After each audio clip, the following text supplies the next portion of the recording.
नमस्कार, आप देख रहे हैं इंडिया टीवी। आपके साथ मैं हूं मीनाक्षी जोशी। दिल्ली, देश की राजधानी दिल्ली, सत्ता का केंद्र दिल्ली, दिल वालों के दिल्ली। लेकिन दिल्ली की एक खास बात है, दिल्ली का मौसम हो या फिर दिल्ली की हो राजनीति, दोनों पर ही दिल्ली वालों का पूरा कंट्रोल नहीं होता। अब पहाड़ों में मौसम बिगड़ा तो दिल्ली सर्द हो जाती है, पंजाब में पराली जले तो दिल्ली धुआं धुआं हो जाती है। 1977 में बिहार से इनकलाब की आवाज उठी तो दिल्ली में सत्ता परिवर्तित हो जाती है। किसान अगर नाराज हो गए तो दिल्ली में चक्का जाम हो जाता है। दिल्ली में 7 लोकसभा क्षेत्र हैं, लेकिन दिल्ली में केवल दिल्ली के मुद्दों पर वोट नहीं पड़ते, बल्कि राष्ट्रीय मुद्दे हावी रहते हैं। आज बात होगी इसी दिल्ली की कोड एम में। 75 साल के अंदर इस कदर किसी पार्टी को और उसके नेताओं को प्रताड़ित नहीं किया गया जिस तरह से प्रधानमंत्री मोदी जी ने आम आदमी पार्टी को प्रताड़ित करने की कोशिश की है।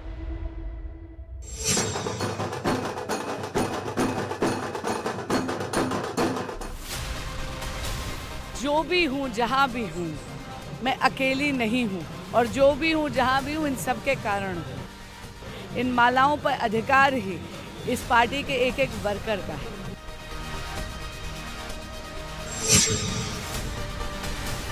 लड़ाई संविधान को बचाने की है, लड़ाई किसानों को अधिकार दिलवाने की है, गरीबों की रक्षा करने की है।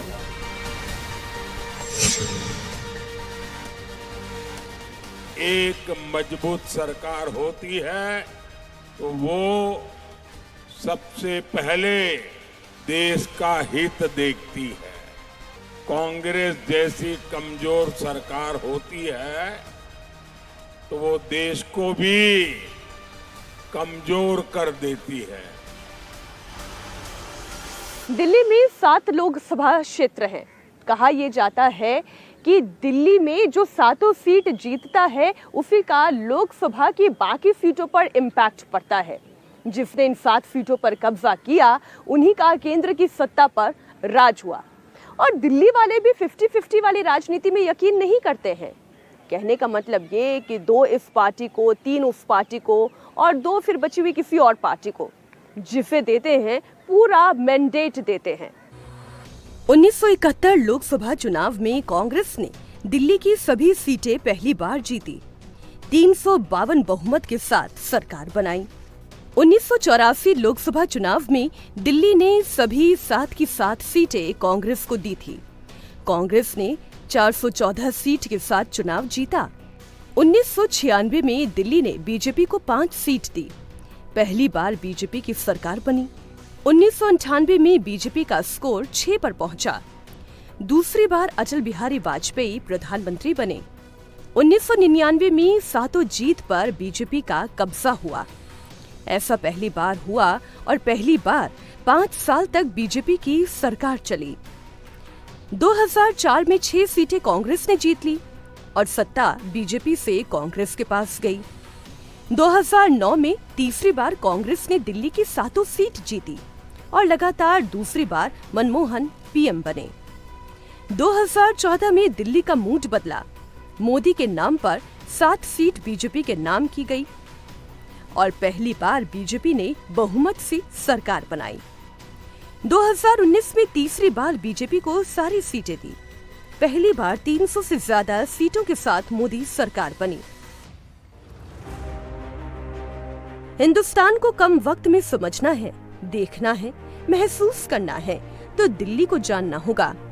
भारतीय संस्कृति की पूरी झलक इस एक शहर में समाई हुई है। हर धर्म, हर राज्य के लोग यहाँ मिलेंगे। अमीरों का शहर भी है, गरीबों का मददगार भी है। दिल्ली की 7 सीटों में जो सबसे अहम सीट है वो है नई दिल्ली।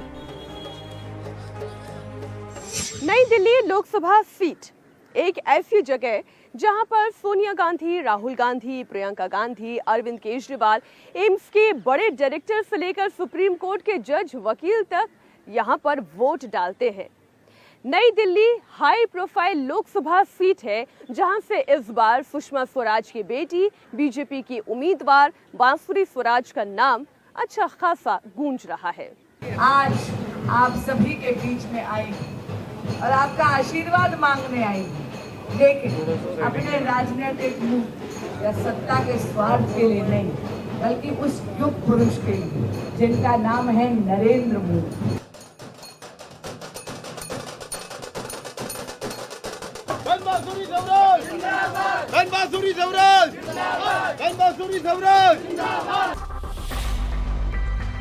जिन उसूलों में सुषमा स्वराज चली, उसी परंपरा को आगे बांसुरी स्वराज बढ़ा रही हैं।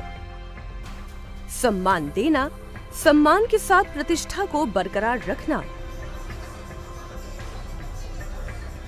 सुषमा स्वराज ने लोकसभा का सफर दिल्ली से ही शुरू किया था। सुषमा स्वराज साउथ दिल्ली से चुनाव जीतकर संसद गई थी। बांसुरी स्वराज भी दिल्ली से संसद का सफर शुरू कर रही हैं। सीट नई दिल्ली है।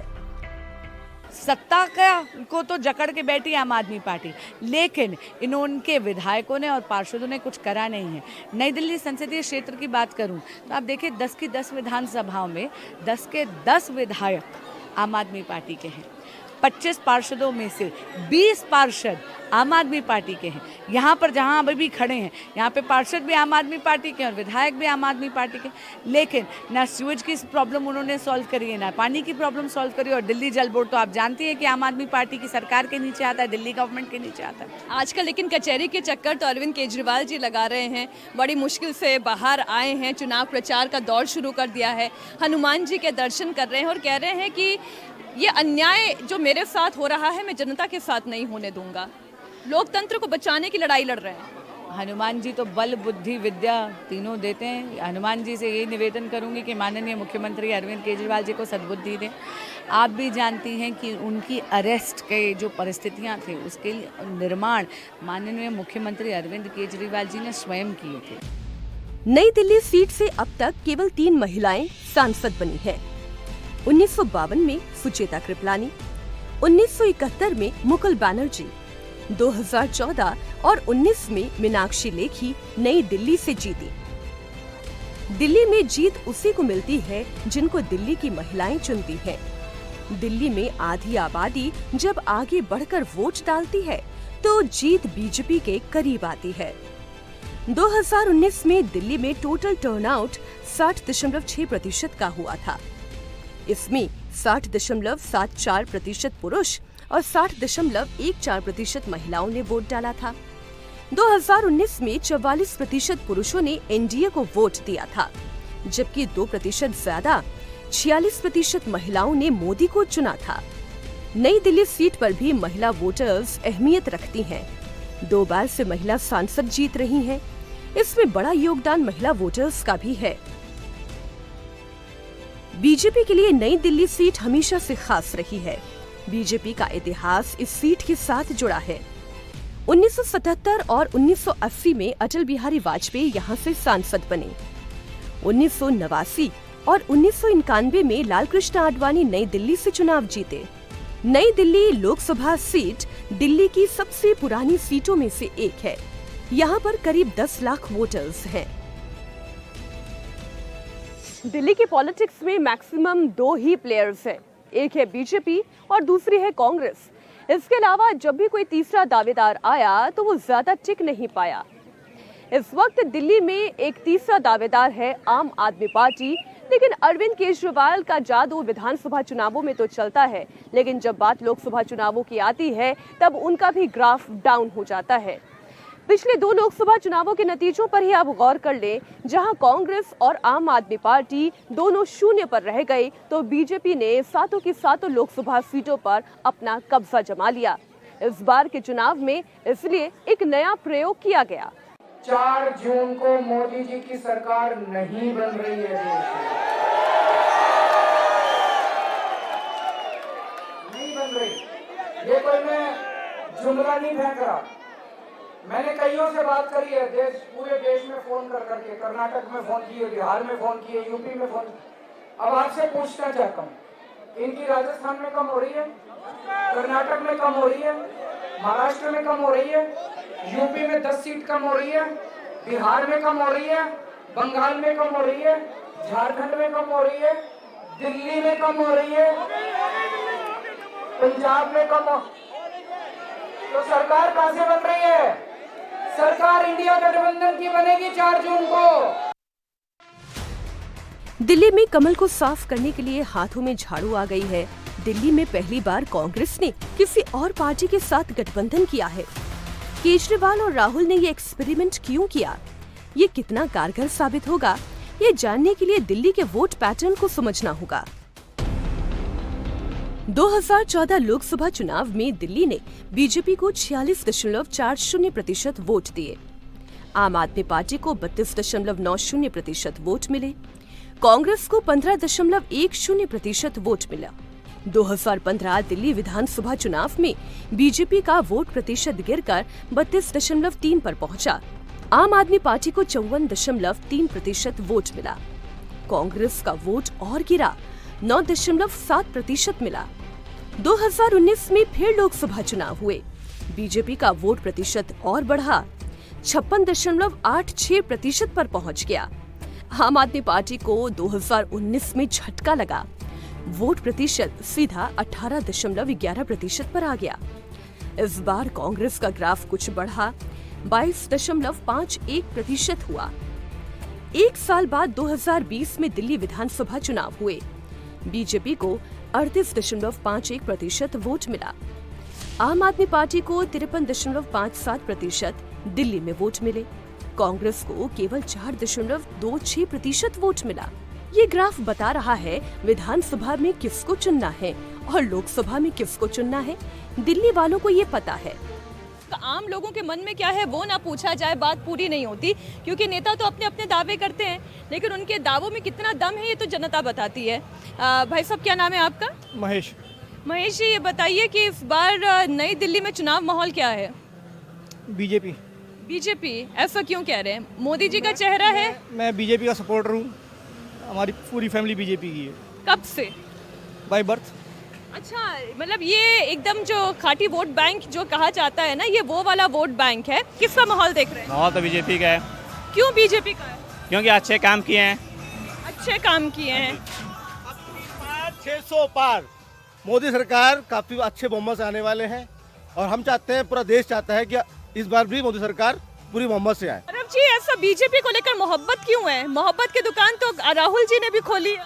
देखिए, उनका नाम मैंने सुना नहीं था, जो काम करता उनका नाम मैं जानता हूँ, है मोदी सरकार। अरविंद केजरीवाल तो ये कहते हैं कि लोकतंत्र को बचाना है, तो इस चुनाव में आपको इंडिया अलायंस को जिताना है। इंडिया अलायंस को जिताना है ऐसा कुछ भी नहीं है, क्योंकि ये तो सब ढोंगापन है। अच्छा, लोकतंत्र खतरे में है या नहीं? एकदम खतरे में है। बिल्कुल। क्या कहना चाह रहे हैं? नहीं, मोदी मेरे लिए सब चाहिए। मोदी ही आना चाहिए, यहाँ से बांसुरी स्वराज को आना चाहिए। 21 मार्च को अरविंद केजरीवाल गिरफ्तार हुए थे। चुनाव के बीच आम आदमी पार्टी के लिए बहुत बड़ा झटका था।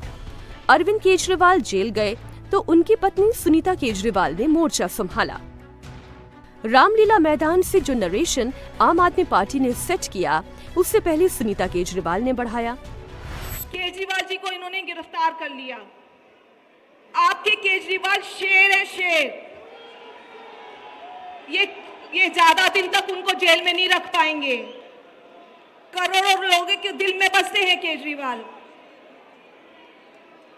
जिस बहादुरी और साहस से वो देश के लिए लड़ रहे हैं, कई बार मुझे लगता है कि आजादी की लड़ाई में वो एक फ्रीडम फाइटर थे, जो देश के लिए लड़ते लड़ते शहीद हो गए।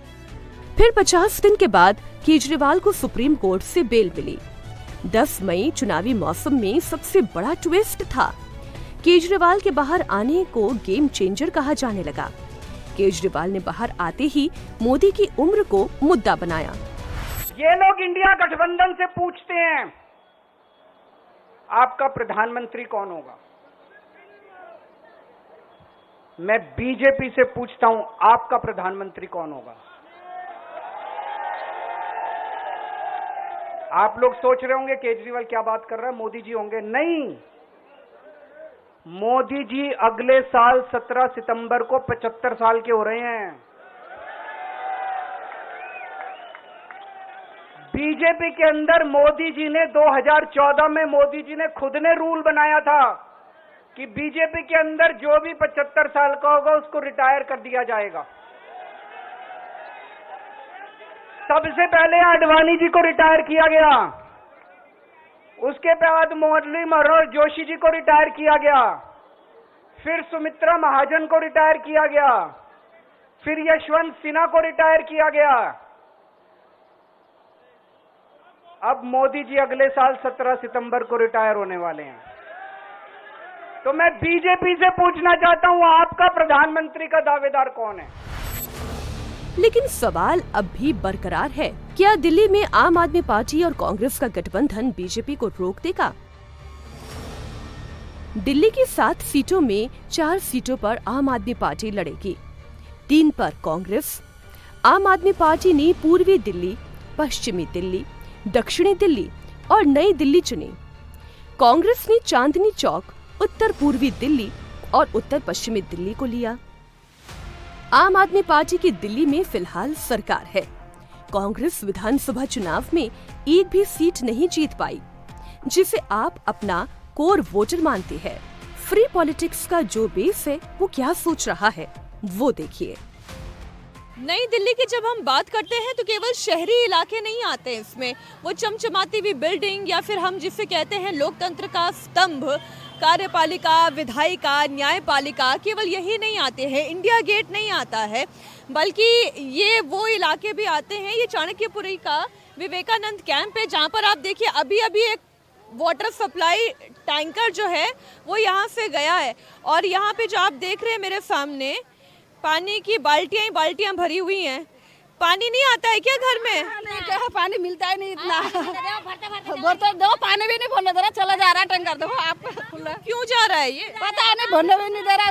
घर में पानी नहीं आता। पानी देखो कैसे, वोट का टाइम आता है, इलेक्शन का टाइम आता है, बोलता है कि घर घर में नल लगा देंगे, जहाँ झुकी वहाँ मकान कर देंगे। आज देखो कुछ भी नहीं है, ना पानी है ना मकान है। दिल्ली में 7 सीटें हैं। दिल्ली केंद्र शासित राज्य है। दिल्ली के मुख्यमंत्री के पास ज्यादा पावर नहीं होती, लेकिन फिर भी हर पार्टी दिल्ली के लिए जी जान लड़ा देती है। वजह है देश की राजधानी होना। दिल्ली में कुछ भी होता है, कोई भी पॉलिटिकल चेंजेस होते हैं, वो नेशनल न्यूज बनती है। सबसे ज्यादा इसी बात का केजरीवाल को फायदा मिलता है। उन्होंने दिल्ली मॉडल से पंजाब जीता, लेकिन दिल्ली के मुख्यमंत्री होते हुए अभी तक दिल्ली में एक भी लोकसभा सीट नहीं जीत पाए। अरविंद केजरीवाल, सोनिया गांधी, राहुल गांधी कांग्रेस के खिलाफ राजनीति में आए, अब उनके साथ हैं, और खिलाफत नरेंद्र मोदी बीजेपी से है। कुछ बातें सुनने में कुछ और होती हैं, लेकिन जब आंकड़ों में उनका फैक्ट चेक किया जाए तो फिर कुछ और निकलती हैं। मसलन बात जब हम दिल्ली की करते हैं तो बीजेपी के खिलाफ आम आदमी पार्टी और कांग्रेस एक साथ हो गई है। तो क्या बीजेपी दिल्ली में फंस गई है? इस बार बीजेपी दिल्ली गवा देगी? क्या 7 की 7 सीट बीजेपी हार जाएगी? इन सवालों के जवाब 2019 के चुनाव में मिलेंगे। जो कैलकुलेशन राहुल गांधी और अरविंद केजरीवाल ने किया, उसका एग्जाम्पल इन दोनों चुनाव में मिल सकता है। 2019 में बीजेपी को 56.86% वोट मिला। दूसरी तरफ आम आदमी पार्टी को 18.11% वोट आया। कांग्रेस को 22.51% वोट मिला। यानी आम आदमी पार्टी और कांग्रेस के वोट परसेंटेज को जोड़ भी दें तो भी वैल्यू 38.62 बनती है। बीजेपी से फिर भी 18% कम। राजनीति में कई फैसले परसेप्शन के लिए किए जाते हैं। नतीजा पता होते हुए भी लड़ना पड़ता है, क्योंकि इसका असर 5 साल के बाद महसूस होता है। दिल्ली का अगला विधानसभा चुनाव अगले साल है। साल 2025 में जब चुनाव होंगे तो आम आदमी पार्टी और कांग्रेस का बंधन टूटेगा। अलग अलग वोट मांगे जाएंगे। ये दिल्ली वालों को भी पता है, इसलिए ये सोचना दिल्ली बिना सोचे समझे वोट दे देगी तो ये जल्दबाजी होगी। किसके लिए मन बन रहा है? अब देखो जिसके लिए मन बदल जाए, अभी टाइम है। अभी टाइम है, हैं? किसके लिए मन बन रहा है? जब मैम वहाँ जाएंगे जब पता चलेगा किसके लिए मन बनेगा। या घर का जो मर्द कह देता है वहीं पे बटन दबा देती हो? वहाँ दबा देंगे। अच्छा, मतलब पति तय करता है कहाँ वोट देना? वो मन करता है जहाँ देना होगा दे दे। मन से करते हैं ना, तो ये जरा बताइए कि मन अभी किसके लिए बन रहा है? मोदी के लिए। क्या दिल्ली की 7 में से कोई ऐसी सीट है जो आम आदमी पार्टी कांग्रेस जीत जाए? बीजेपी की 7-0 वाली हैट्रिक रुक जाए? ये समझने के लिए दिल्ली के हर एक सीट की चुनावी गणित को समझना होगा। 2019 चुनाव में चांदनी चौक में बीजेपी को 52.94% वोट मिला। साउथ दिल्ली सीट से बीजेपी को 56.58% वोट मिला। पश्चिम दिल्ली सीट से 60.05%, उत्तर पश्चिम सीट से 60.48%, नई दिल्ली से 54.77%, पूर्वी दिल्ली से 55.35%, तो उत्तर पूर्वी दिल्ली से 53.90% वोट बीजेपी को गया। सातों सीट में 50% से ऊपर वोट अकेले बीजेपी को मिला। ऐसे में कांग्रेस आम आदमी पार्टी के पास चांस कम नजर आता है। राजनीति आंकड़ों पर नहीं, वोट पर चलती है। वोट एक मुद्दे से, एक घटना से, एक हवा से बदल जाता है। अयोध्या में राम मंदिर बना है और राम लहर में दिल्ली भी समाई है। राम मंदिर बड़ा चुनावी मुद्दा है, ये बात अरविंद केजरीवाल जानते हैं। अरविंद केजरीवाल प्राण प्रतिष्ठा में तो अयोध्या नहीं गए, लेकिन बाद में परिवार के साथ रामलला के दर्शन करने पहुंचे। जेल से बेल मिली तो आशीर्वाद लेने हनुमान जी के मंदिर पहुंचे। सुनीता केजरीवाल ने भी सबसे पहले बजरंग बली का धन्यवाद दिया। नई दिल्ली सीट से बांसुरी स्वराज भी मंदिर मंदिर जाती हैं। चुनाव में कभी वोट मांगने के लिए मंदिर से दूरी बनानी पड़ती थी, अब वोट के लिए मंदिर जाना भी पड़ता है। दिल्ली में 25 मई को वोटिंग होगी। बीजेपी का टारगेट 7 है। पिछले 10 साल से कांग्रेस एक जीत के लिए तरस रही है, तो वहीं आम आदमी पार्टी को दिल्ली में अपनी पहली जीत का इंतजार है। अब देश की राजधानी दिल्ली की इन 7 लोकसभा सीटों पर किसका जादू चलता है? क्या एक बार फिर से बीजेपी 7 सीट जीतने में कामयाब रहती है, या फिर ये जो नया प्रयोग आम आदमी पार्टी और कांग्रेस को करीब ले आया है, इसका जादू चलता है? जानने के लिए तो 4 जून तक का इंतजार करना होगा। लेकिन फिलहाल कोड M में इतना ही। कल फिर होगी आपसे मुलाकात। नमस्कार।